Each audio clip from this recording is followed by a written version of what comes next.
Well, everybody, thank you for coming out this evening with the weather so beautiful. I'm amazed you dedicated some time to come out and hear what we had to say. I see a lot of familiar faces in the crowd, but for those of you who don't know me, I'm Lauren Schumann. I'm a principal planner with the City of Chandler Planning Department. I'm also the project manager for the general plan update. Before we get started, I do want to recognize some people in the room.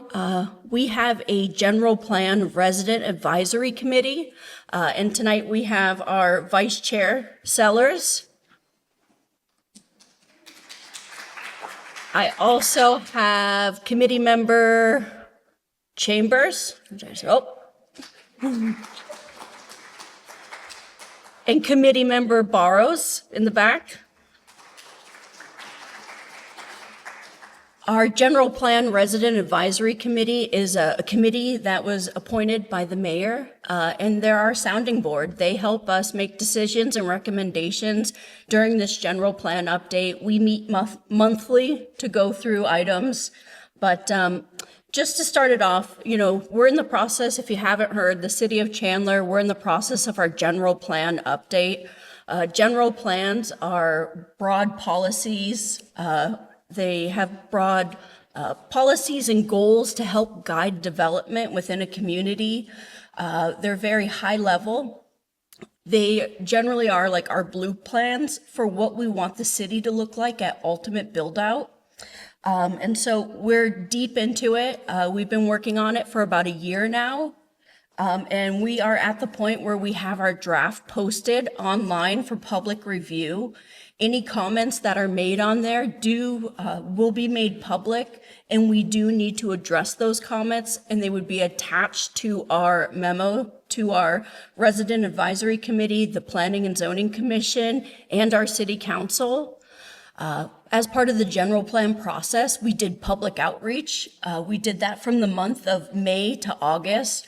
Our first kickoff meeting was actually the ChandlerTalks. It was our first session. This is our second. In that first session, we really wanted to focus on a couple of hot topics that we knew were going to be part of this general plan update: water and housing. We invited experts from outside of the city. We had ASU professors and regional associations come and talk about. There was a 5-person panel. If you were unable to be there, we do have it online on our general plan update website. We are recording today's presentation as well, so feel free to share with everybody in the community. One of the things we wanted to do, as we're in the last stages of our general plan, was to continue to highlight it. We have 60 days, that it sits online for people to review. It ends on December 1st. So we just wanted to keep the conversations going. We got a lot of positive feedback from our first ChandlerTalks, so we wanted to continue those conversations. Some of the things that we've heard, why we chose our topic today, we're planning to talk about small-scale infill residential development. And why do we pick this topic? Throughout this whole process, every time I hear the term multifamily, a lot of times it's associated with 200 plus units, 4-story units, but a lot of us forget that multifamily is anything more than 1 unit on a lot. We've also seen a surge in recent state bills that have been signed into law by the governor with the hopes to accelerate development of housing within the state. Last year, the City of Chandler had to amend our city code to how we allow for accessory dwelling units. Per the state bill, we were required to permit on a single-family lot 1 attached and detached accessory dwelling unit for each single family lot. This year, actually this month, we're working on the middle housing bill. Under that bill, it requires cities within their downtown district to have a 1-mile radius that would allow any single family property to develop with a duplex, a triplex, or even a 4-plex by right with no public participation or council action. Next year, we also have another bill coming down the pipeline, which requires cities to have pre-approved plans. So if somebody wanted to develop their property, we have to have pre-approved plans for a single-family home, a duplex, a triplex, and a fourplex. So we started the process of looking into what does that look like? What would we like to see possibly repeat built within our community? So we started the research process, and we stumbled across a couple of small-scale developers, and we invited them here today, to start the conversations with the community, hopefully, to inspire maybe some yard work, some future projects you may plan on doing in your yard, and then to just start the conversations of what that small-scale infill development could look like. Our first speaker of the evening, it's Jim Heid from Urban Green Craft DNA. Jim is a built environment entrepreneur focused on infill development, intentionally placed building, and changing the way we think about real estate development. With over 40 years of experience, Jim brings a broad range of perspectives and skills to the discussion about how communities grow through his company, Craft DNA. His book, I see many of you grabbed a copy in the lobby, his book, Building Small, a toolkit for real estate entrepreneurs, civil leaders, and great communities, has gained a powerful following for those seeking to rebuild communities and neighborhoods by doing development different. He's an active member of the Urban Land Institute, sits on the advisory board for the Council of Infill Builders, and peer reviews industry white papers for the Tenor Center of Housing of Innovation. He's a resident of Hillsburg, California. Jim developed a 12-unit infill cottage court that received 5 national industry awards. He's a member of his community's housing commission and chair to the Hillsburg Chamber of Commerce Board of Directors. At this time, I'm going to invite Jim up.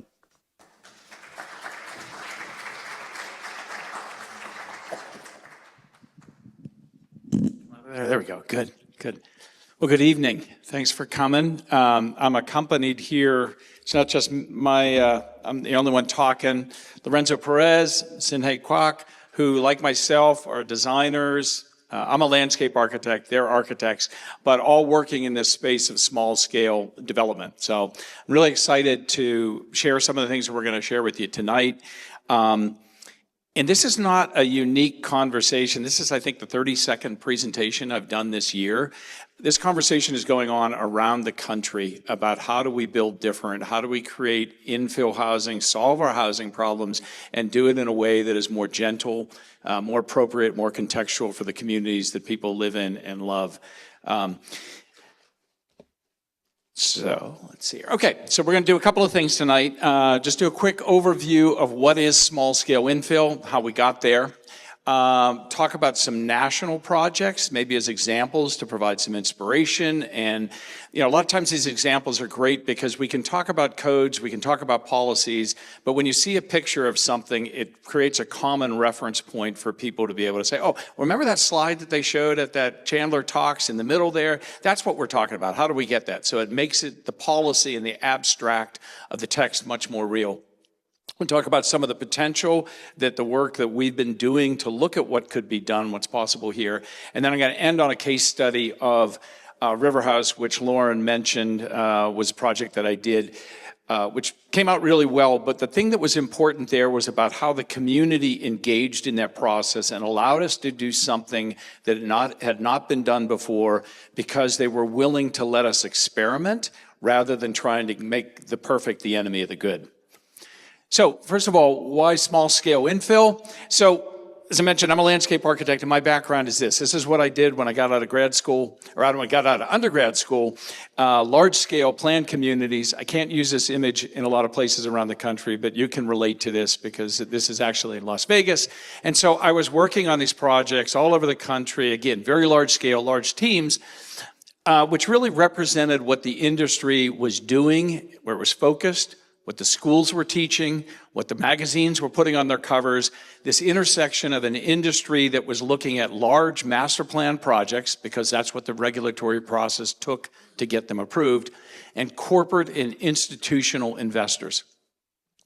But while I was doing those projects, I would hang out in places like this at night. This is a little 4-unit incubator kitchen in Portland, Oregon that a great developer named Kevin Kavanaugh did.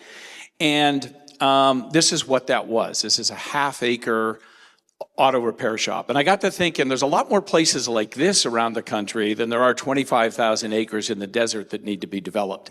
And the magic of this thing, what he did is he created, Kevin has this great line about what is, we always talk in the industry about highest and best use.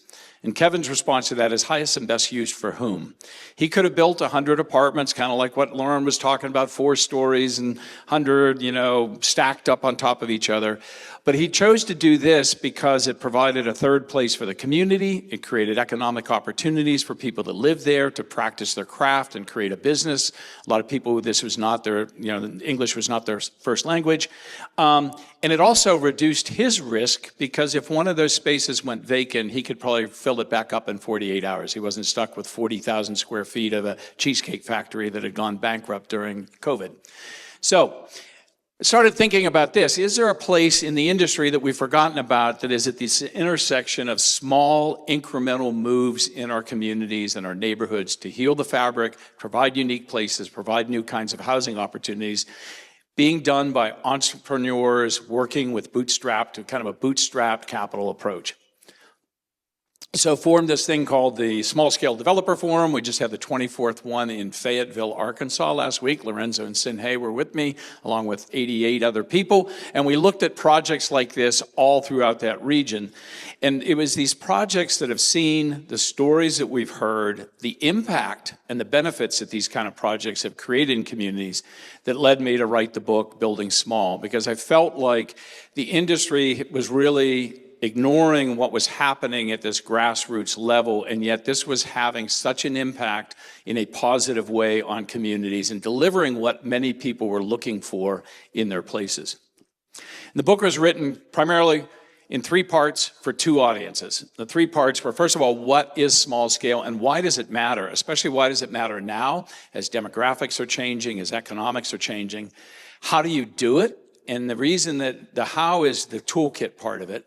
And it's because there's a lot of people, as I mentioned, a lot of people are talking about this approach and a lot of people are very interested in doing this. And this is different than what they teach you in grad school. I went to graduate school in real estate development because most of the stuff I drew as a landscape architect wasn't getting built, so I wanted to learn why.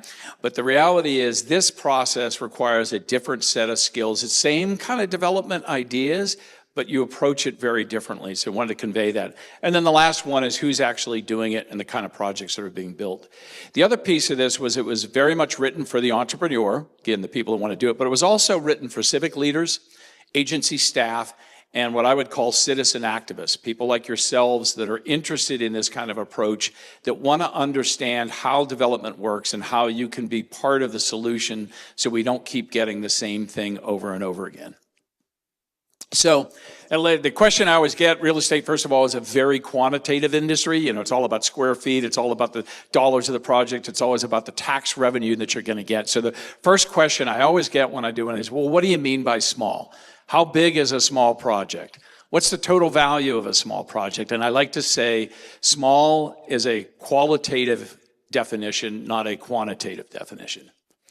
This was small-scale development. This is how we used to build communities. Somebody bought a lot.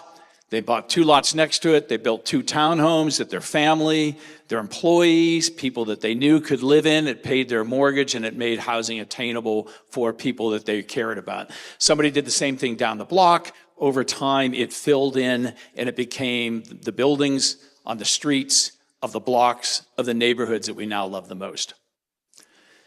Small was missing middle housing before it was cool. Everybody, that's a term now. It's fairly ubiquitous. Everybody's talking about missing middle housing. This is from our tour in Savannah.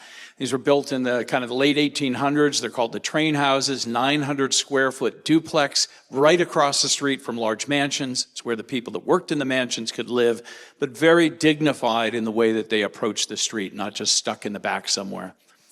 It's also been a gateway for citizen developers, people that are interested in, like yourselves. You may have a lot, you may have the interest in building something, being part of the housing solution. This is one of our colleagues in Seattle who's built it's a 2,300 square foot lot.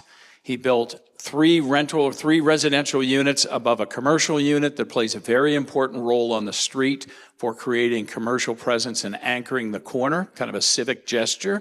And he lives in one of the units. The other 2 units pay his rent or pay his mortgage.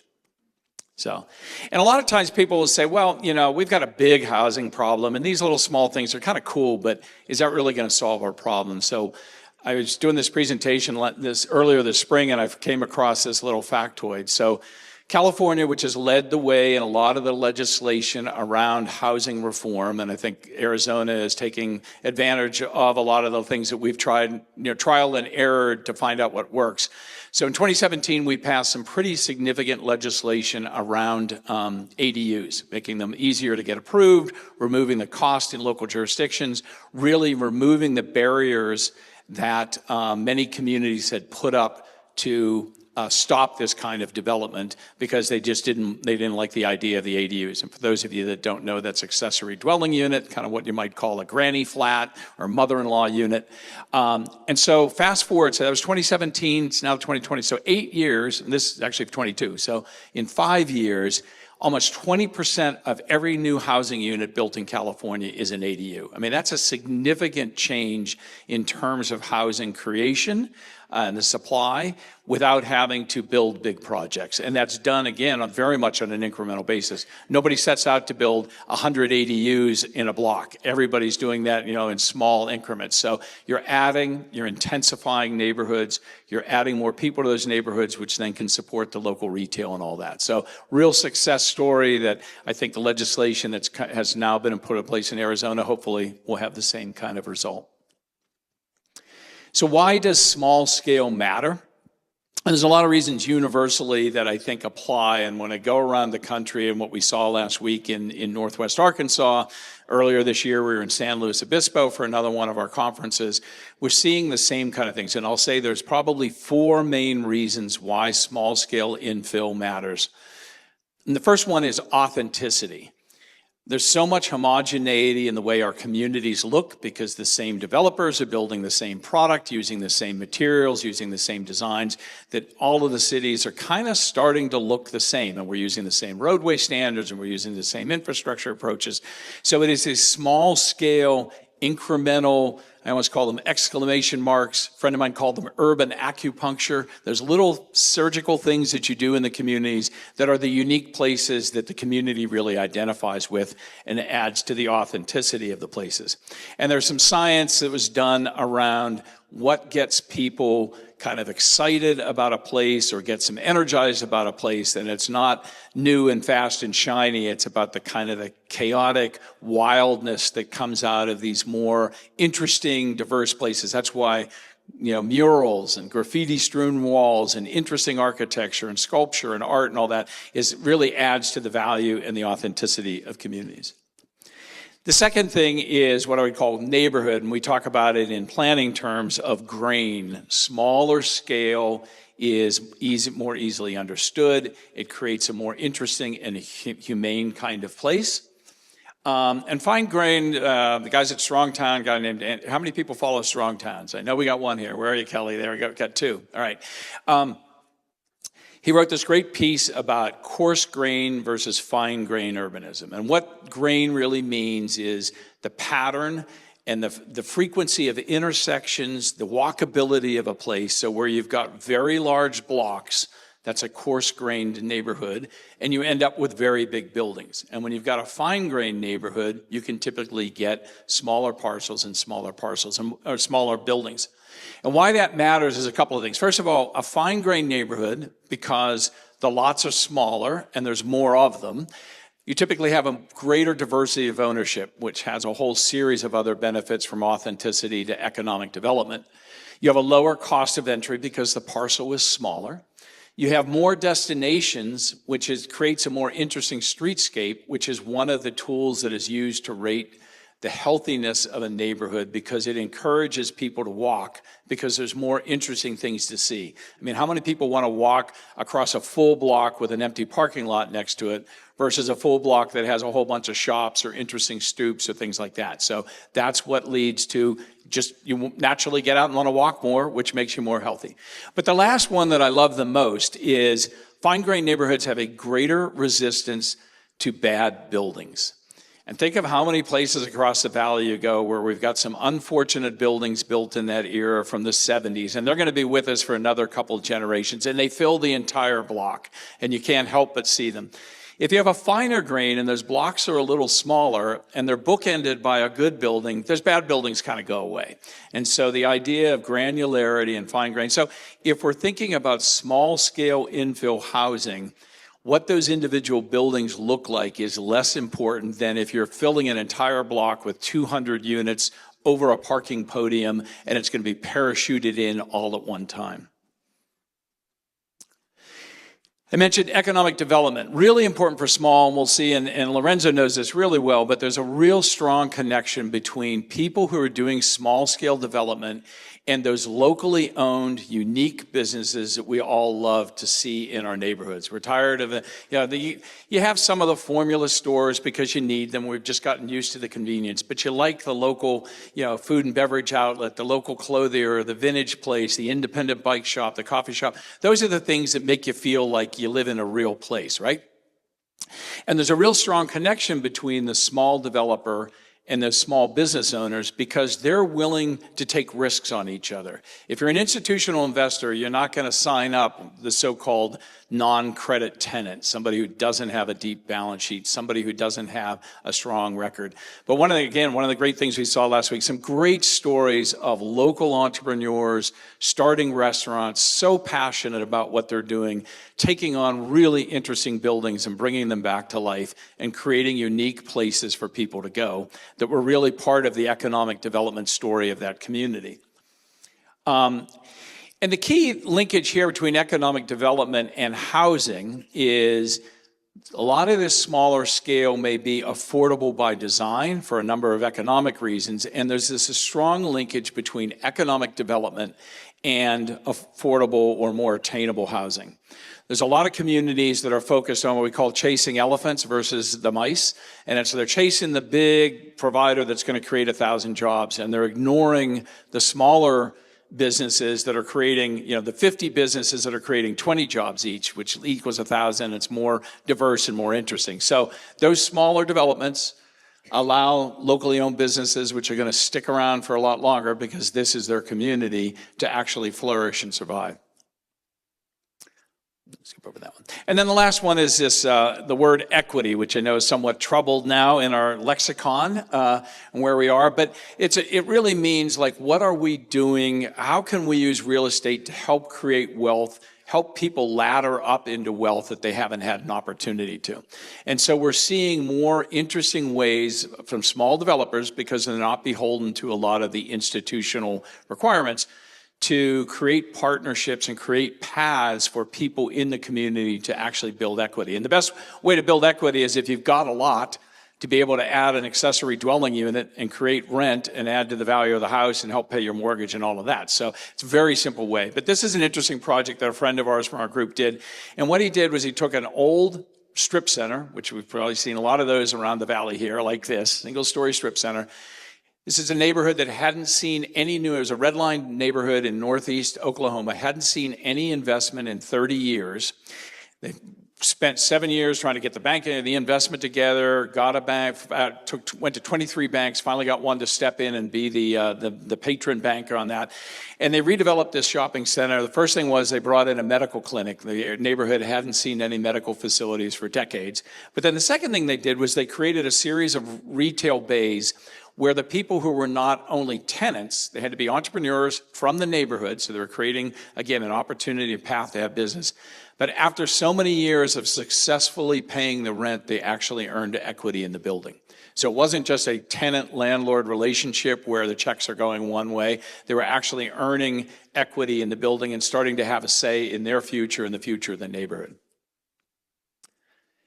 So I'm going to move to just a quick survey of some examples and then kind of nationally that we've been seeing that I think are interesting and tell a lot of stories. And then Lorenzo and Sinhei are going to talk about some of the things from the Valley that will be more relevant to you and some of their projects. So real quickly, this is one of our favorite projects. I think there was an image of this out there. And much like the very first slide I showed about how we used to build small, this is a guy in Oklahoma City, merging neighborhood that was just kind of transitioning off of the Plaza District, an old kind of 60s shopping center.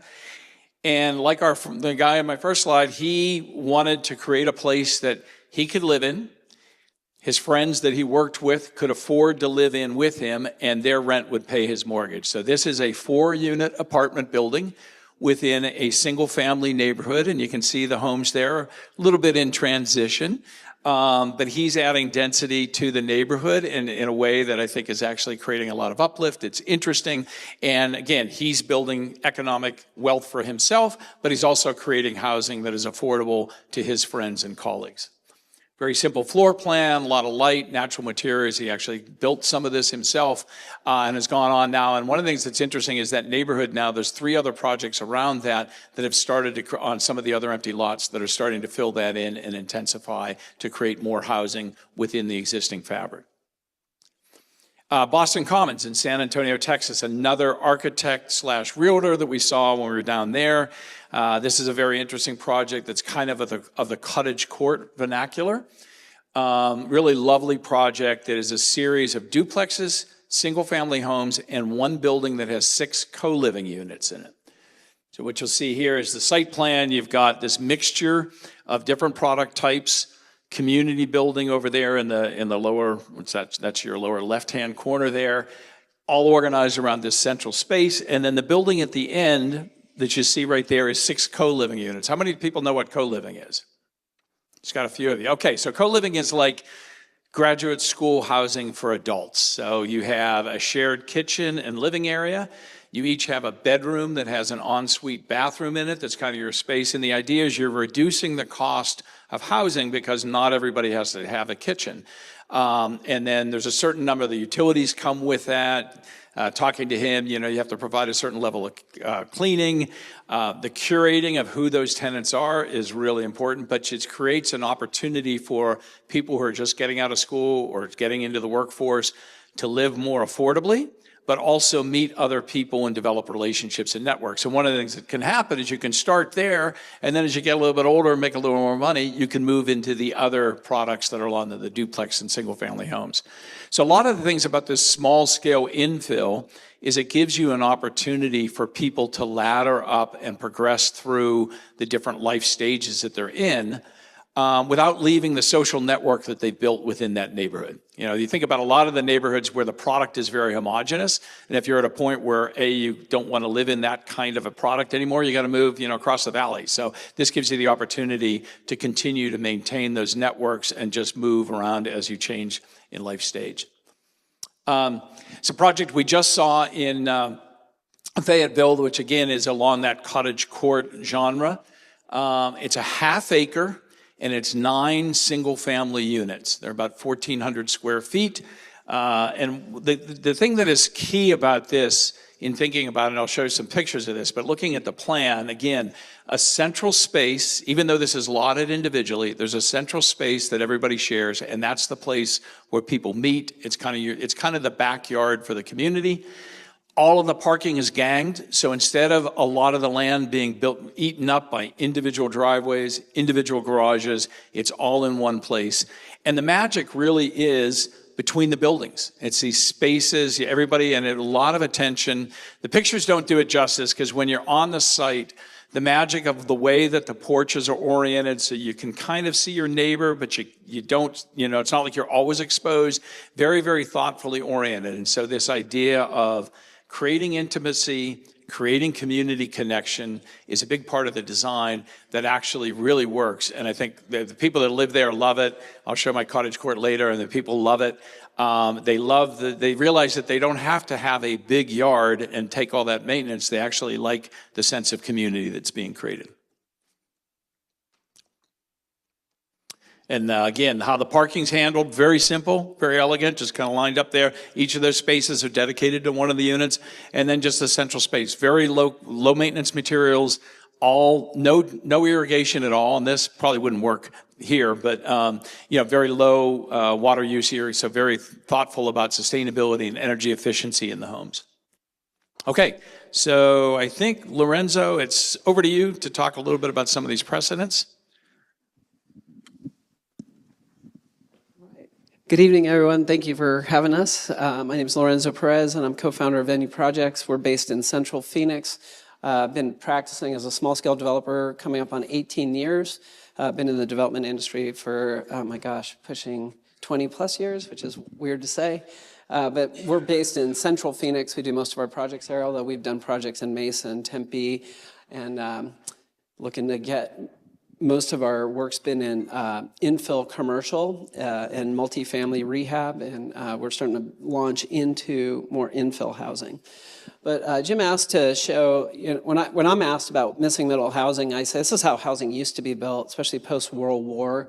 And if you've gone to some of the historic neighborhoods, I don't care if it's Mesa, Chandler, Phoenix, all over the state, Tucson, you'll see a lot of these homes are nestled and intermersed with single-family homes. And those, they're great case studies, right? Because those neighborhoods tend to be also, to this day, some of the most stable neighborhoods because they offer diversity of housing.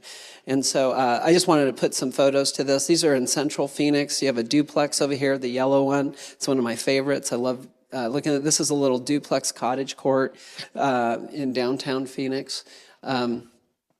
This is in the Encano Historic District area off of 7th Avenue. It's a fourplex. It's what we call apartment buildings. I've been buying investment real estate forever, and these buildings, they never come up for sale. I've been wanting to buy one and buy one forever, and when people have them, they hold on to them for very good reason. They're rarely ever empty, and you'll find a lot of people live in them for decades. Also in downtown Phoenix, this building over here is a beautiful, it was actually originally a fourplex called the Lamar Building, also in the Roosevelt Historic District, and it's actually been converted to two duplexes. I actually got to work on a renovation on one of the units. This is also on Roosevelt, in the Roosevelt Historic District. That's an apartment building house. They call them apartment mansions. Great examples of early 1900s missing middle. And if you go down there today, I just drove through this weekend to get some photos. There's a whole bunch of these being renovated right now. And a lot of these get converted into condominium, micro condominium communities, and for rent, ownership, shared ownership, or co-housing. I went backwards, sorry. Cottage courts. This also is in downtown Phoenix. These are gems. Anyone been to Pasadena or Santa Barbara, California? They have some of the best collections of these cottage courts. These also are very precious. They're tiny units. They tend to be about 300 square feet, 400 square feet, but they're never empty. There's a huge market for small housing. And I think that's the one thing I've learned over generations of working in the business is not all households are the same. I think we tend to get in a tunnel vision thinking that everyone wants the big house. And there's a lot of people who don't want the overhead, especially in today's world where the 1 and 2 person household is really evolving quickly. I would actually argue that it's a highly underserved market. There's plenty of product here for conventional families and big families, but with people aging and divorces and people choosing to stay single. You have just households are so different now. And this kind of product would be really, really successful in communities. Sorry, I keep hitting the wrong button. A friend of mine developed this project in downtown Phoenix, a guy named Matt Simon. These are row homes, townhomes. I just got to tour this property. He did this several years ago. They sold out quickly, and they're just amazing. They're pretty good size units. I think they're pushing like over 2,000, 2,500 square foot row homes. They're really well done. They have nice porches, walkable, shaded neighborhood, just great examples. These are in Tempe. Tempe's in Scottsdale, Old Town Scottsdale, have done a really good job of integrating this kind of housing in their downtowns, in their urban cores, and their like townhome, garden court, or row home. And you get a lot of families, a lot of professors, a lot of families, a lot of diversity. Great home to age down into. I did a project in Old Town Scottsdale where we took a big lot and we did a micro subdivision into six unit semi-attached, and they sold and so quickly, and the diversity of the buyer was anything from people moving out, downsizing out of a big home in Paradise Valley to just young entrepreneurs. And it was, so you get a lot of diversity in these kind of communities. This is the cul-de-sac project. Anyone familiar with the cul-de-sac project in Tempe? I had the opportunity to work on that project from a design standpoint on the retail program, but it was a really fascinating project to work in. This is one of the first, probably really successful out of the gate live-work applications. And they integrated live-work units in the first phase, kind of as an experiment. And it's been so successful. And we're so entrepreneurial in today's world, a lot of small businesses, side hustles, what you have. It's hard to find small micro retail spaces without having to go into serious risk of personal guarantees, and a lot of landlords won't even give you the time of day. I talked them into considering renting micro retail as an apartment, like an apartment. So super easy to lease, super easy to get out of, and these have been very successful. These aren't attached directly to the units. They actually are, you can rent them separate because not all people want to live above and have direct access to their unit. Some people want to actually walk to work, so they want to live somewhere else in the community. So I like how we broke that apart. It's been very successful and very well done. If you haven't had a chance to go check it out, it's open to the public. You should go see some really neat businesses.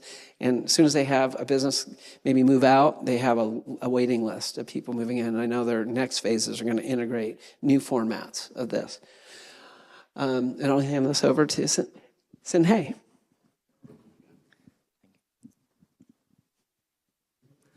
Hi everyone, I'm Sin Heid. I was born and raised in Hong Kong and started my development and design about 8-9 years ago in Phoenix. I was trained as an architect and doing my own development as well. I have doing ground up 6 units to 9 units, urban infill, focusing on small lots.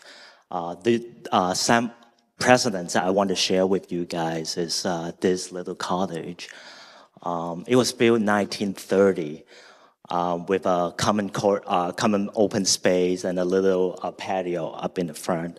Let me show you the plan. So it's a double lot, 100 by 120, parking via the alley with small 4 cottages on the lot. With a big open space in the front. The reason I choose this precedent is that, we used to build small, and there's a big open space in between the cottages, and there's a front yard to facing the Roosevelt Street. It is on Roosevelt and 13th Street.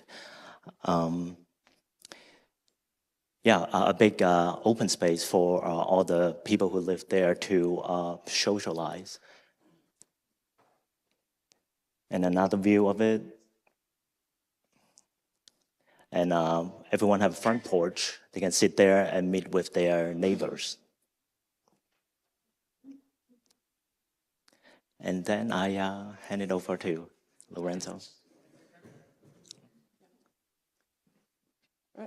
This is a project I worked on.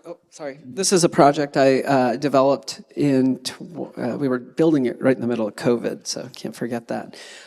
It was a case study project in Central Phoenix in the Canal North neighborhood off of around roughly 14th Street in Highland, just off the 51, the Camelback corridor.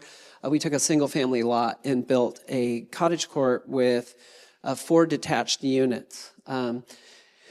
And so it's on a hard corner, 14th Street in Highland. We designed 4 2-bedroom, 2-bath units, but we also experimented with design around a concept of flex housing. And so we wanted to come up and test a product that could adapt to household needs. And What that means is it's actually 2-bedroom, 2-bath, but the master suite actually has a lock-off door, similar to a hotel room, and it allows it to be a little more responsive to different household formations. We felt there was a demand where you have two unrelated adults who might need to pull resources to either buy a unit or rent a unit, and they might want to have direct control to their unit and not have to leave, they can secure their unit, what have you. It's also was a test case for senior housing where you might have a person living in one unit and a live-in caretaker have their own apartment, or you might have siblings or related adults. So it was really kind of we rented them as furnished rentals.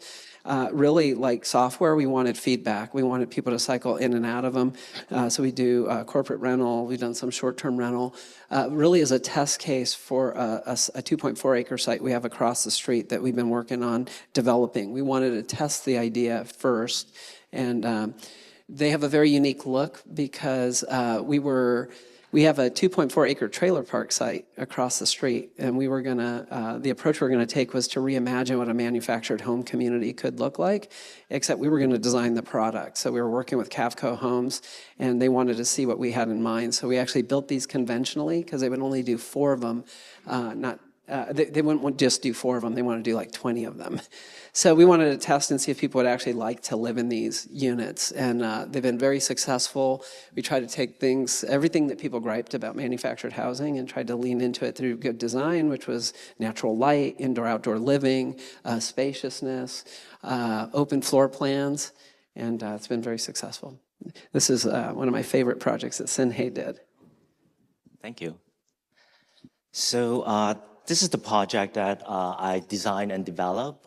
It's a 6 units on a typical single family lot near downtown Phoenix, about a quarter mile. It's in a historic neighborhood, or Garfield historic neighborhood. It's zoned as multifamily.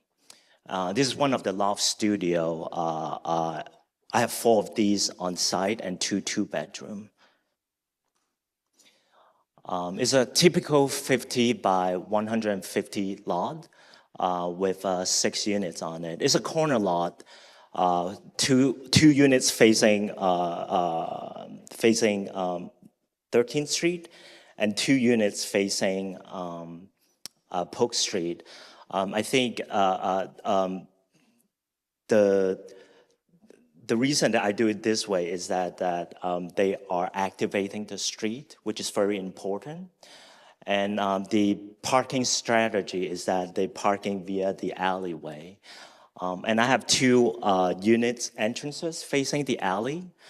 That's another way to activate the alley, because I have seen lots that near downtown Phoenix has been where the trash coming from. People just dump trash and mattresses. So I want to activate it, kind of like a pioneer telling the people that, hey, we can make our alleyway a lot better too. That's why I try to activate it with parking and entrances at the back.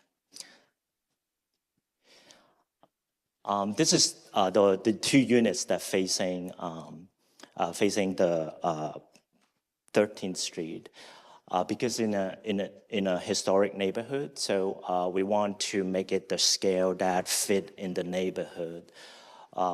We studied the pitch roof, the size of it, and we put our 2-bedroom or the 2-story to the northwest of the property, so that all the street facing, they are all kind of 1-story height. To match with the neighborhood context. We feed 6 units there. And this is the 2-bedroom where the 2-story happens, but we push those building mass further away from the street so that it fit in the existing neighbor context. So. Okay. Home now? Yeah, I gotta do that one. Get rid of the water. Okay, so some pretty good examples of a good cross-section of things from contemporary to more classic. Let's see, am I going the right way here? There we go. But so just like what Heid was showing, on his project here. Would you say that lot was 50 by 120?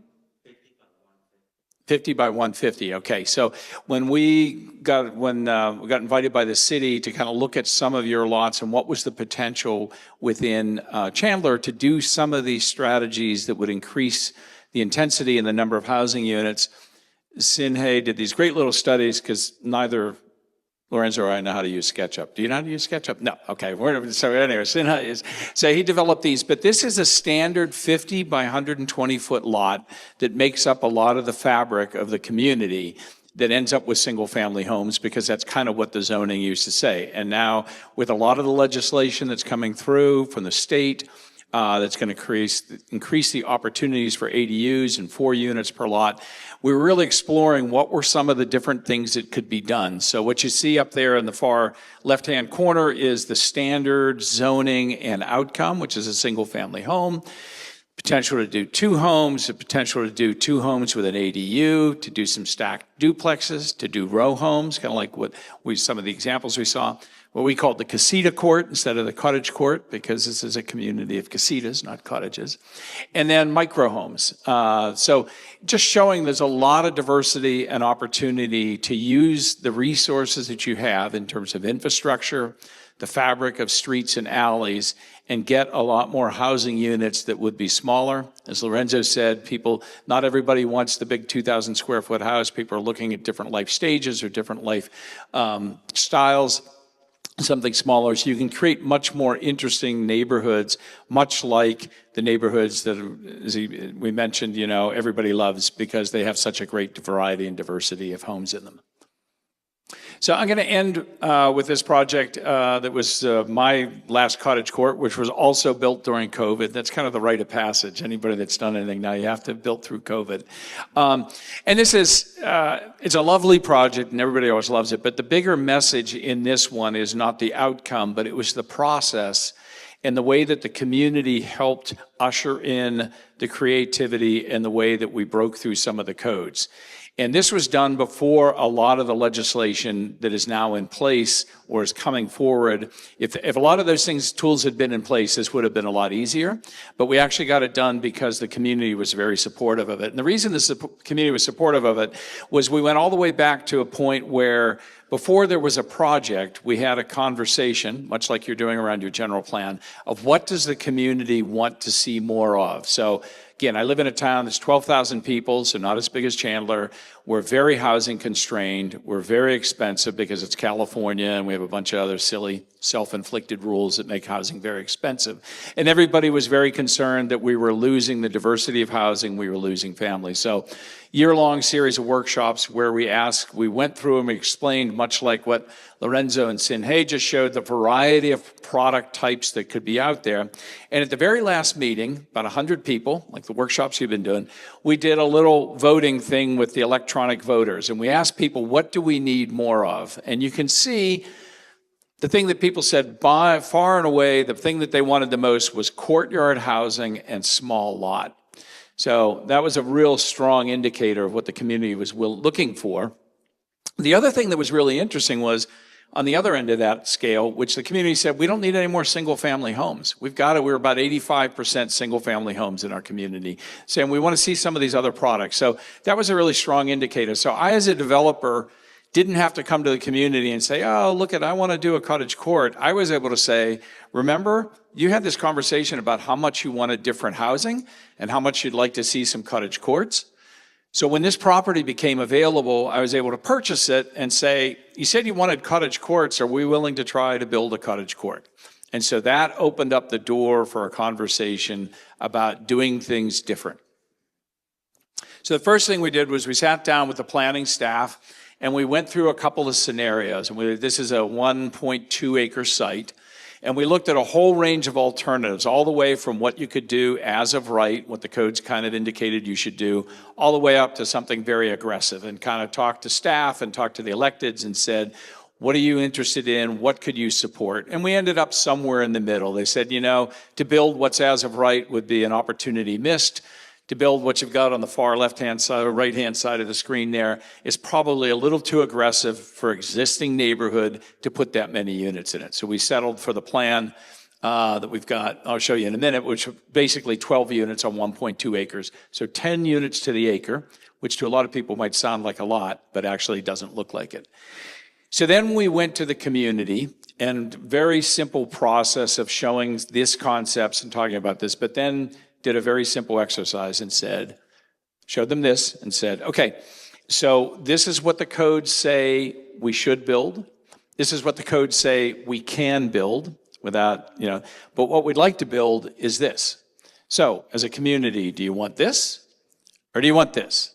And you can imagine most everybody said, we want that. So I said, okay, so if that's what you want, we're going to have to think differently about how we read the code. We're going to have to think differently when we get into the public meetings. We're going to have to be more willing to try something that you haven't done before. And we'd started to build the momentum to try something different. So in the end, we ended up with this plan that's basically, kind of a classic cottage court. Central green space, which is kind of the community living room, 8 single-family homes around that, and 4 accessory dwelling units. I'll talk a little bit about the mix. The key in this, much like the project Heid showed you, parking at the back. We've had to create our own alleys, but what that did, and then ganged all the parking in garages. So by removing the parking from the center of the site, it made it very pedestrian friendly.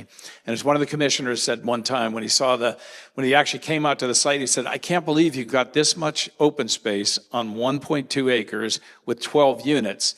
And one of his colleagues said, well, that's what happens when you get rid of all the driveways. And so by removing the parking and subordinating the car to the pedestrian in the green space, you create a very different living environment. So this is the finished product. We were blessed with some amazing old trees that really became the thing that set the stage. As one of the jurors said, the trees allowed you to cheat history. I realize this is probably different than where we're working here, but you at least get some of the imagery. Very much about the front porches, like that example that Heid showed, the idea of people sitting out on their porch, connecting in the community. People really use the fire pit and the community table, and they get together for happy hour and drinks. One of the funny stories about this is when we came to market, most everybody that came through it fell in love with it. They loved the way it looked, they loved the feel, and then they said one of two things. They said, I just love the idea that I'd know my neighbor and they could look after the place because we travel a lot, and we'll go out on Fridays and have drink by the fire, and I'll be sitting on my front porch and somebody will come by and stop over for a cocktail. Wouldn't that be lovely? Or they said, I really love everything about this, but I don't want to be sitting on my front porch and have somebody come by and want to have a cocktail. So those people didn't buy, and the other people did buy. So you immediately got this self-selecting audience that was very into community. And so that's why these products, when they're designed like this and they offer people a different choice, they create a very different kind of community and living that is self-supporting. Again, it was all about the big front porches, the overhangs, the Juliet balconies, and much like what Lorenzo was saying earlier, a lot about light, windows. Interesting little thing, we had 14 heritage trees. We kept 13 of them. The 14th one we had to take down, so we milled it on site and made our community table, our stools, and then every house got a little bar on their front porch. We called our homage to Tree 31. The other thing we did was we added screen porches, which were a huge success, and that was a hack because the city had a code that if you went over 1,250 square feet, your fees for building these went up exponentially. So we built a 1,250 square foot house, but we put on about a 90 square foot screened porch, so it wasn't conditioned, which wouldn't work as well here. Healdsburg, it works great, but it created this really interesting quality of life where you kind of have privacy, but you're also engaged in the public space. And people love those. I mean, that was something I borrowed from, my daughter was in school in South Carolina at the time, and we tried it, and it was really magical. People loved those, so definitely something we'll do again. Another little thing and this is one of the code things. So the way this works is this is the house that sits on a public street. So this is effectively, technically by the code, the front yard. So it had to have a front yard setback. But the way you entered the house was over here. So the front door was really on the green because you wanted to connect that. So the code would have said, well, the front door has to be on the street. The lot had to be a minimum of 90 feet deep and 50 feet wide, and this lot is 120 feet wide and 50 feet deep. And so somebody who is looking purely at the black and white of the code would have said, well, that doesn't meet the code. But fortunately, because we had this community support, we'd had these community conversations, the planners were able to say, we understand the intent. That's a little archaic what's in there. We know what you're trying to do. So this is still the front, but the side is what we call the living front versus the technical front.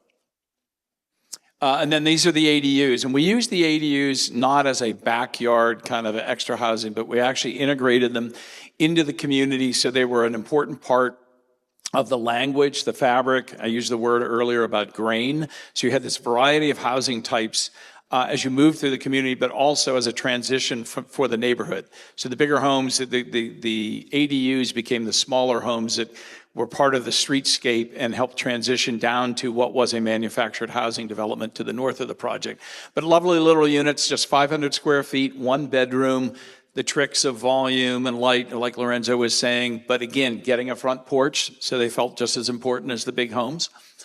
And then at night, the way that the homes talk to, what I call talk to each other, the dialogue that's created from the ADU to the smaller, what we call the cottage, to the bigger house up there, everybody has the same place on the public walkway. It's not that your house is less important and an important part of the design, which really shows here. So we had 3 products.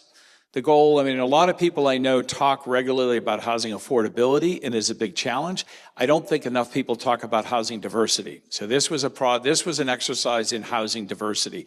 3 different product types: the house at 1,700 square feet, the cottage at 1,200 square feet, and the studio at 500 square feet, and intermixed to create that variety and that interest, as opposed to one side was all the big homes and one side was the smaller homes and the smallest commission to the back. So this gives you an idea. Interior, again, volume, light, all the little tricks that make them much more livable and interesting. This was the 1,250 square foot, so a big, large room. The side yard actually was the backyard because the backyard had been used by the driveway. So the house opened up from the kitchen to the living room out to the side yard that was somewhere between 15 and 20 feet across. And then the studio, as I mentioned. So I love to end with this quote from a book called Charleston Fancy, great writer Witold Verbinski that writes a lot about urban issues and design and landscape and all those kinds of things. But this was about this person that had really helped develop some new language and projects in Charleston. And I just love this because to me, it's the definition of small scale development and the people who are involved in it. The idea of building communities that they love, adding to the authenticity and the uniqueness of those places and doing them one person, one project at a time, that over time, the sum becomes greater than the individual parts. Okay. With that, I think, Lauren, we have a little time for question and answers? Okay. Well, we have time for questions. I don't know if we have answers, but we got questions. Okay. So how do you want to do that? You want to take a mic around if people have any questions? Okay. One of the issues that we have in thinking small with things like accessory dwelling units is that the majority of our residential areas in Chandler are controlled by HOAs. And so the rules that are made by government don't seem to apply to them. How do we address that?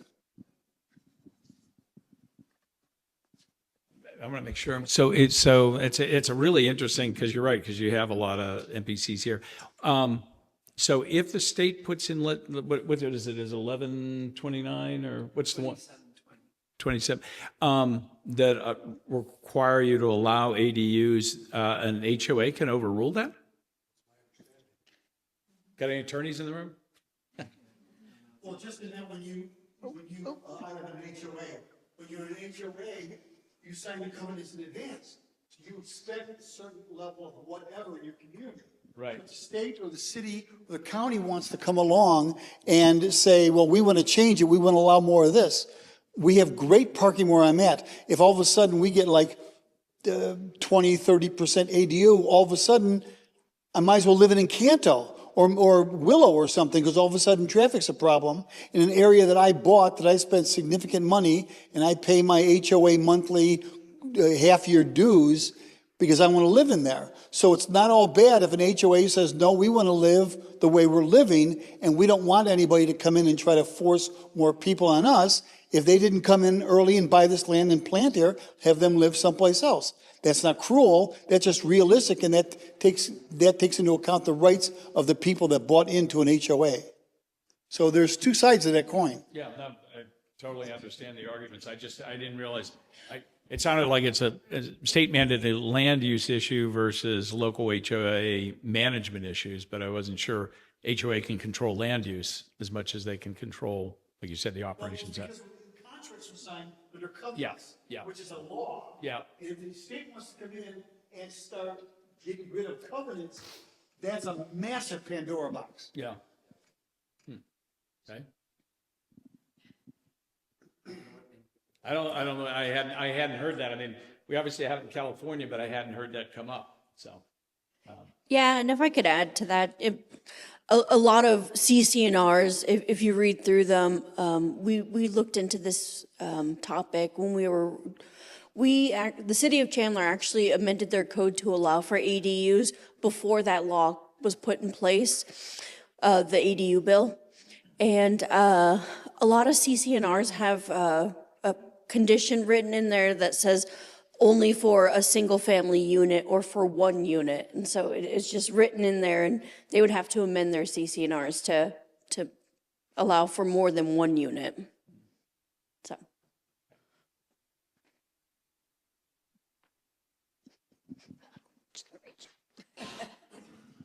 Thank you.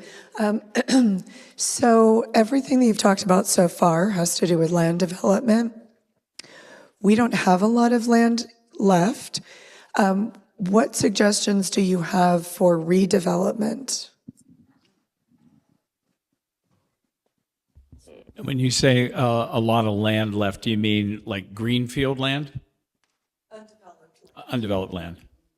'Cause I got to tell you, I drive around and I hear you're 94% built out, and I don't get it.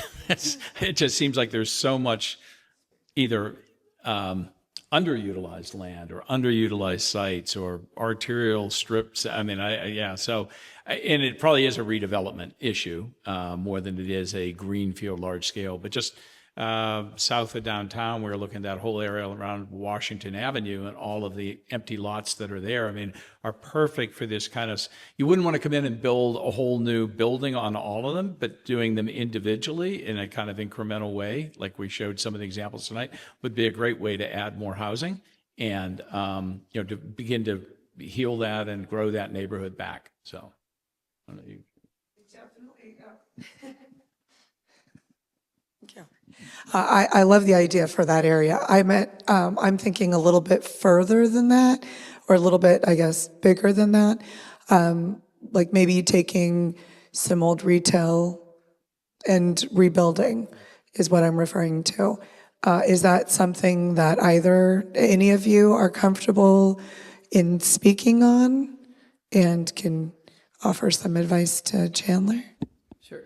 Personally, I've not developed housing that way, but you're seeing it pretty robustly in Phoenix and cities like Tempe that are really landlocked, where they're looking at underutilized sites and buildings that maybe have become obsolete.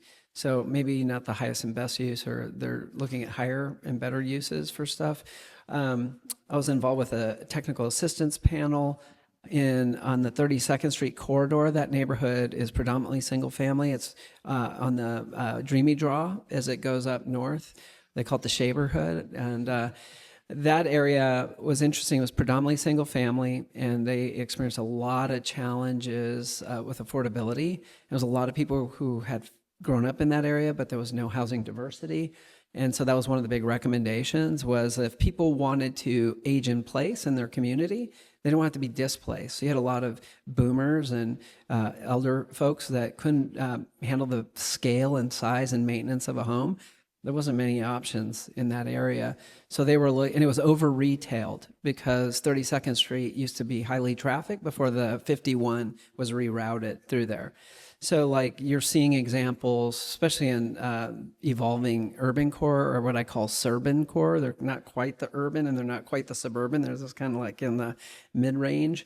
You're seeing retail centers that have struggled to maintain momentum be looked at as sites for redevelopment for housing. You're seeing a lot of mall sites now throughout the valley where Mesa's got them, Phoenix has got them, Scottsdale's got them, Paradise Valley Mall is going through a major renovation right now, where they are rethinking the old mall that kind of died, and they're integrating townhomes. Metro Center is going to do a ton of townhomes and really target to diverse housing product that doesn't exist. So yeah, that is a trend you are going to see a lot of, especially in cities that are landlocked. So. The Metro Center is an excellent example, Fiesta Mall, of course, too. But all of those are speaking in a different way than what I've heard some of what you've said. Let me rephrase that. All of those are just apartments. Not necessarily. Metro Center is going to have single family, a lot of townhome and condo, and they're going to, from what I just read recently, they're going to have diverse housing product. They're going to try to integrate. You're seeing a push and motivation for balance strategies with a combination, not all for sale, not all for rent. There's so many people choosing not to want to own, especially after they just need more flexibility. They want to there's a lot of people choosing not to own, so they want a balanced strategy, some ownership, some rent. Okay, and so let me just say again, or I'm sorry, say it in a slightly different way. Chandler has had very little condo or small ownership opportunities. And our missing middle is pretty significant. And so that would be something that I would personally love to be able to see a lot more of. And I'm sure I'm not the only one. Yeah, I think one thing I'd comment on that, I think one of the challenges a lot of the suburban cities are going to have, and I was having a conversation before this, whether it's Arrowhead Ranch in Glendale or it's Gilbert, there's a lot of huge homes. And if you look at housing trends and housing sizes, there's going to be a lot of big homes. I think we're going to see a lot of adaptive redevelopment of large homes into, and this is where I do think HOAs will evolve over time out of necessity, because a lot of people are going to want to stay in those communities and maybe not give up their home.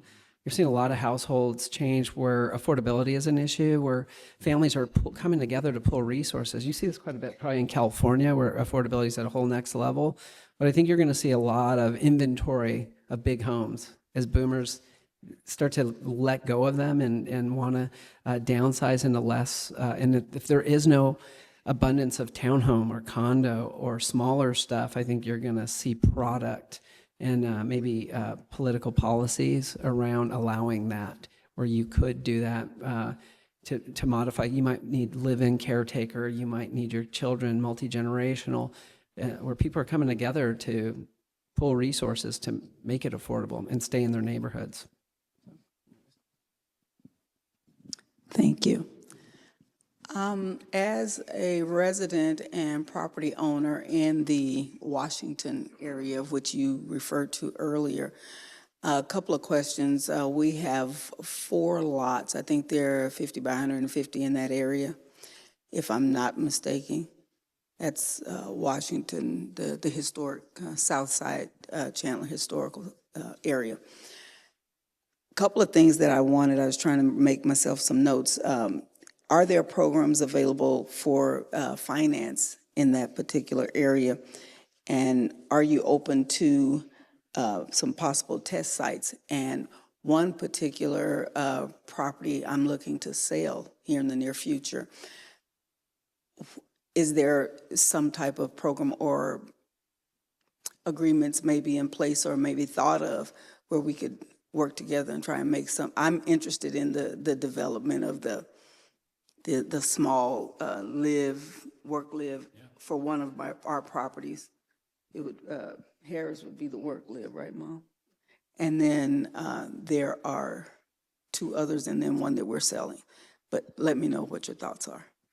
Yeah, as for incentives, these are all things we're exploring. As part of this general plan update, we also conducted a comprehensive housing plan. We're getting the findings back from that and finding some ways that we can implement and find more ways to help out with the housing. And so I don't have the funding methods in front of me now, but it is something we're looking at.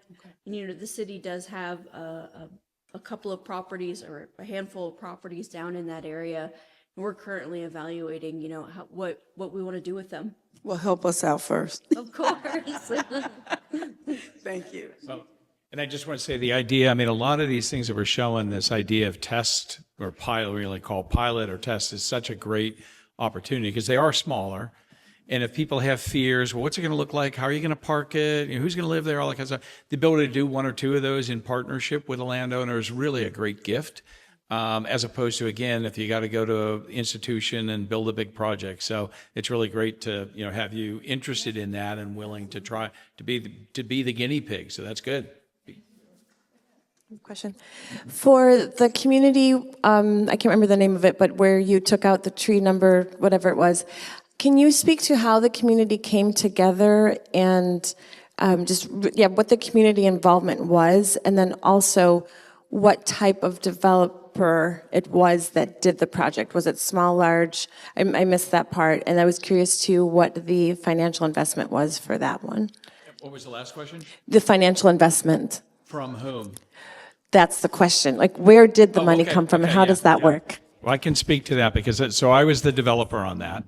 And it was all private money, but it was in the small scale world, we talk a lot about patron capital or impact investment. So it was local investors that liked the concept of the project, liked the community, wanted to be part of doing something different. And so it wasn't like going to the bank and just getting a standard loan, because that probably wouldn't have worked. It was people who, patient capital, believed in the community, believed in the vision, and were willing to take the risk. And it was pretty risky. So there was that piece of it. How the community came together was, again, I had mentioned we have a serious housing problem in our community. And again, it's a microcosm of a lot of places because it's small, but that also means it's easy to try to get people engaged. And so the city, so I worked as a consultant for the city to run a year-long housing education process, because everybody was complaining about the price of housing, but nobody wanted to change one of our regulations, which was a growth management ordinance that limited us to 30 permits a year. So just imagine this scenario. You've got a lot of wealth down in San Francisco. Everybody wants to live in the wine country. You're only allowing 30 homes to be built every year. What do you think happens to the price of housing? So the process was year-long workshop to talk not only about somewhat the insanity of the growth management, but also what other product types were out there besides single-family homes. And then that led to the voting. And that led to people saying, hey, we love the idea of small lots and cottage courts. That opened the door then to be able to come in as the developer and say, I heard you. Here's an opportunity. Can we work together to make this happen? And then it was all private market. I think, the city didn't provide anything except we did get one concession on an impact fee, which was a fairly complicated story, but they did waive that. So that was about it. But it's all private market driven. And I think the next question is, would you ever do it again? Because it was a long, painful process, but it came out great. And yes, it's one of those things which is worth doing. So yeah. Thank you for the presentation. Appreciate it. On your three of you, you all did projects. Did you run across parking requirements? And did you have to get them adjusted or changed to do your projects? Go ahead. You're more local. So having the parking requirement always the challenge or the first thing that we look at when we developing a site, because the requirement parking always driven the project. So the project that I showed you that is in at the City of Phoenix, that they have the urban infill overlay. So they allow me to count the on-street parking towards my required parking. So on site, I have only 4 parking on site, and then I can count the rest of the street parking as a required parking. And also that there's a strategy on it that on the one that I show you, the on-site parking are turning in from the alley. So I'm using the alleyway to do my three-point turn parking to go out to the street. So I need to apply for a variance of that. And I think the city are changing too. I think they're less straight about parking now, but it depends on the city by city. And you know, parking is always another big question, right? With all the self-driving cars coming around town, we all see it. I'm thinking my kids or the next generation, are they really gonna have a car like me, or are they gonna share a car? Or is that something that they will, you know, the self-driven car will just drop them off in front of their house, and then it will be somewhere, and then it will look at my Google Calendar or schedule, and then come back and pick me up again. So the legislation or the zoning requirement always kind of, you know, it was designed like 20 years ago, but you know, technology caught up too. So it's interesting that how we, you know, the zoning, the planning, to caught up with what we want to do, because especially with the world that we're living in, I think every city are trying to attract the new talents to live in your city, right? So we are not just comparing or competing with City of Phoenix or Scottsdale. We are competing with the world, how we attract the new talent to live in our town. So I think those are the voice that we want to hear, what kind of city you want to live, right? And I think that is a big part that we want to provide a city that, you know, the next generation want to live in. Parking is always, with our stuff, especially our commercial infill stuff, so you have to be real creative with that, and it does drive like the size of your project, what have you. But I will tell you, cities are getting more open-minded about it and looking at it from an economic development mindset. You know, Phoenix, Metro Phoenix, I don't care where you're at, whatever city, we have right-of-ways you could land Cessnas on. I mean, so like we're always like leverage that asset, right? Like allow people to park on the streets, and it can't necessarily be a free-for-all. People freak out about that, but I'm like, it's cheap to stripe spots, right? It really is pretty cheap, and you're seeing that in some of the Phoenix neighborhoods where they've integrated more restaurants in like North Central Phoenix or Arcadia area, where you're seeing they're taking advantage of that, and that is creating the opportunity. It's a really inexpensive way for cities to invest in growth and economic development, because now you have more restaurants and they're generating more tax revenue and sales revenue, or you have more housing and they're paying more property taxes, and all that's feeding the schools and public safety and fire department. So, but parking, we've always had to do some form of variance, like Sinhei was saying. If you utilize alleys, like maneuvering in the alley is a common variance that you have. I did my little 4-unit housing project was a big win for us. We were able to take all on-street parking and get a variance to avoid having to do on-street. And we just had a very forward-thinking zoning adjustment guy who prioritized our large giant ficus trees on this site that had been there for many years. And he just said, you know what, I like your site plan and I think that'll work. And why not? There's a lot of precedence in the neighborhood. So it is looked at on a case-by-case basis and is context-driven. You know, it doesn't always work in all neighborhoods, but yeah, parking's a big one. I want to add one thing. Just add one thing to that while she's running up there. Also, to think about, I like to talk about we're at a state. We're in the adolescent stage of parking, where we haven't quite gotten to where Sinhei was talking about, but we know what we've been doing hasn't been good. And so, thinking about how do you develop where you create an interim parking reservoir. And so, if we're developing out a neighborhood, instead of requiring every home to have so many parking spaces on their lot, maybe there's one of those lots that's reserved for parking now that can be built with housing 20 years from now when people are using autonomous vehicles and stuff like that. So even in any of the strategies of stuff that we do in commercial, bigger commercial, it's like, how would you redevelop the parking lots in a logical way that fits the fabric that we're talking about? And you're not, it's just an interim use. Think of it as a land bank strategy that actually solves our parking needs now, versus committing ourselves to parking forever that we might not need, and then you've missed the opportunity to create that urban edge.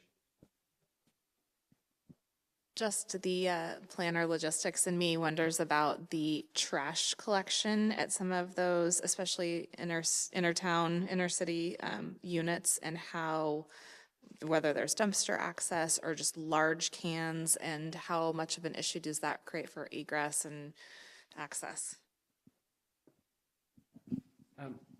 It's a great question. Any infill property, that's the next issue we have to deal with is public waste and, waste and refuse and recycle, especially around the sustainability stuff. So quite often, a lot of that can be managed just through your operations. Like our restaurants, we have those same issues, but we have small, undersized cans. We commit to daily dumps, sometimes 1 or twice a day, so that they don't overflow and that sometimes they're serviceable so that we don't build up stinks. And, when you're in tighter condition, when there's a will, there's a way, and I worked on the cul-de-sac project, it's 13 acres. It's a carless living environment. There's just a little bit of parking for retail and around the perimeter, but on the middle of the site, they utilized really creative strategies like trash trolleys, and they service the little compounds, and they have a really thoughtful design on the site of like trash collection zones, and they were accessible for trucks to minimize impact on the neighbors, but also the residents, and things to, like Sinhe was saying, put a lot of thought into rideshare, queuing lanes. We live in a world with DoorDash and Grubhub and a lot of e-commerce. So like the mail selection area were concentrated as community centers. And so you had to think about those vehicles coming and going and how those, I think you're going to see a lot of, you're already seeing it, downtown Phoenix, Scottsdale, where you are able to get some parking relief for things like rideshare. Some of the technologies are changing too. Like if you, Berkeley, California has some really cool stackable parking deals that are automated, and it's crazy how many cars they can park in small areas. So I think with the advancements of technology and just lifestyle, people are choosing to do things kind of different. One of the things I was going to say that I think Chandler might want to look at is Mesa did a prototype project with a developer friend of mine. How many people have been to Mesa and seen all their downtown? They have the big super blocks, and they center a lot of public parking in the middle of those blocks. So Pepper Street parking and all these lots. They tried a program where they partnered with a housing developer and they land leased the air rights above their surface lot. And they were able to utilize some of that parking. They had to build additional parking above for the housing, but also to add more parking for the retail.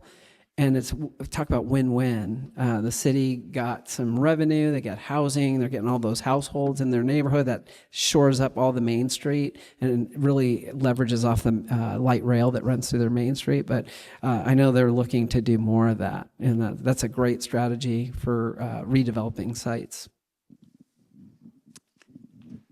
You showed one development where the access to the parking was through the alley. And so in some old parts of Chandler, for instance, in the older parts here of Chandler, the alleys are wide enough for that kind of turn. But I'm kind of curious. Recently, for instance, Chandler, a new duplex was built across the street with the access to the parking and through the alley. And so if you were working with Chandler, in order to, if you have more people doing that, many of these alleys are dirt, and so who's responsible at that point of saying, well, do we develop and pave the alley? So my question is alleys, access to alleys. If you're looking at some of the old subdivisions where the houses are in the front, there's no garages and so forth. Your recommendations to the City of Chandler dealing with alleys. And then I'm not sure if you mentioned it in the development in Phoenix, did they close the alleys with only access for people to access the residents? Because you see the trash always being thrown in those alleys, the trees, the mattresses, and so forth. And I know in some cities in the area, some of the areas have been able to close the alleys with only access. How does that work? What's been your experience with those two things? Sure. I own a property that has off-alley parking in downtown Phoenix. Quite often, like City of Phoenix, if you want to access, they'll make you pave to your lot, the alley, which can be really cost prohibitive for a small project. So I know some cities are looking at proportional funds and stuff like that. Tucson's a good example. There's some really neat dual neighborhoods where the alleys, actually, they have residences along the alleys and as well as the front. And so I know I was involved with City of Phoenix's accessory dwelling unit design competition, and one of the entrants had this idea of really activating the alley to what Sinhei was doing with his project. Quite often, when you activate a space, the reason why a lot of people are dumping is because no one's there. No one's watching them. But the more energy and activity, that stuff naturally goes away. So cities are starting to embrace the idea of maybe it makes sense to activate alleys and light them and allow housing on them, because a lot of those issues would go away and be a benefit. So, yeah, add to Lorenzo that I think one way that, crime there, we close it. That's one way we do it, right? But I like Lorenzo said that I like to activate it, putting more people into the alley. So, the more active it is, like the less crime and people are taking care of it, and it will make it more beautiful. And, when we think about affordable housing, when we looking a neighborhood square wise, that when you zoom out, probably all of the alley are underutilized. Imagine that if we can reuse it or somehow provided affordable housing, maybe the duplexes enter from the alleyway on both sides, then I think it could create a very beautiful community too. Imagine that both trees are planted there.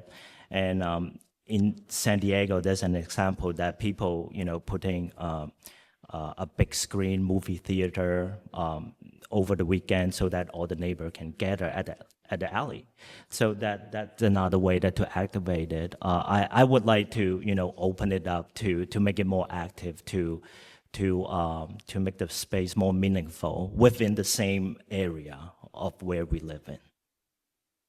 I was going to say, is again just drawing on the things I've seen around the country, even like again Fayetteville last week. Any of the communities that have alleys in them, I think those are a real legacy and a gift from the people that planned and developed, years ago. And unfortunately, they've been kind of forgotten.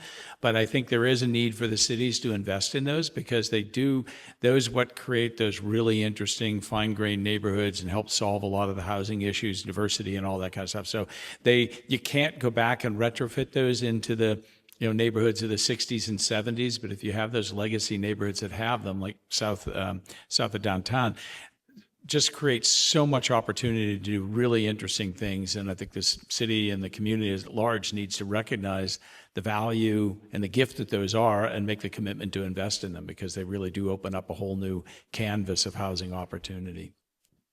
Lauren, you got one more and then maybe we'll wrap up? Okay. Hi, my question was more regarding kind of the specifics of building in Arizona versus other places that you've built before.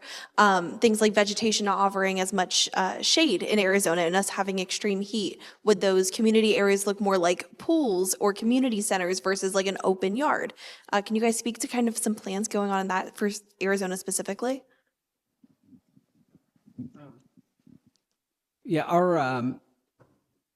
our experience is shade obviously is very important. It's a value adder. Our 4-square unit, if you were to, those pictures don't do it justice. You should drive by it today. It's like so lush and shady, and that's one of the best comments we get is like, oh my God, it's so beautiful, one, to look at, and two, it's so comfortable to be at, even in the summertime with just shade and orientation. So I think with these projects, I was asked a question before, what can the city do proactively to get ahead of just making sure that these projects don't blight up neighborhoods, right, the ADUs? And my recommendation is, and I think I got to give a nod to Chandler, this idea of doing demonstration projects. And a lot of cities are wanting to partner with developers to work together to create examples they can point to. But design is everything. And I think that's going to be pivotal to executing these projects, and how the car's handled and how privacy is dealt with. I mean, you look at Jim's work and how intricate that could be. It's going to be the key to, especially the accessory dwelling units, but when you start getting multi-units on small, what were predominantly single-family lots. And I think landscaping is such a valuable tool to mitigate the sense of scale, to create privacy, to screen views, and all that stuff. So we're fortunate in this city, that in this region, that we have a lot of, we have great weather, 9 months out of the 12, and it's pretty hot. But even in the hot months, trees grow crazy. They love the heat. So I think the landscape needs to be thought about really thoughtfully, as well as good design on these projects. And a lot of cities are requiring landscape design in addition to building design. So. Well, thank you. Thank you for coming out and, speaking to the community and showing some examples, with the middle housing bill that's coming through, these are things that may start popping up in your neighborhood, so maybe we as a community could start the conversations of what does that look like? And so, thank you for coming out this evening. We'll be out in the lobby if you have additional questions.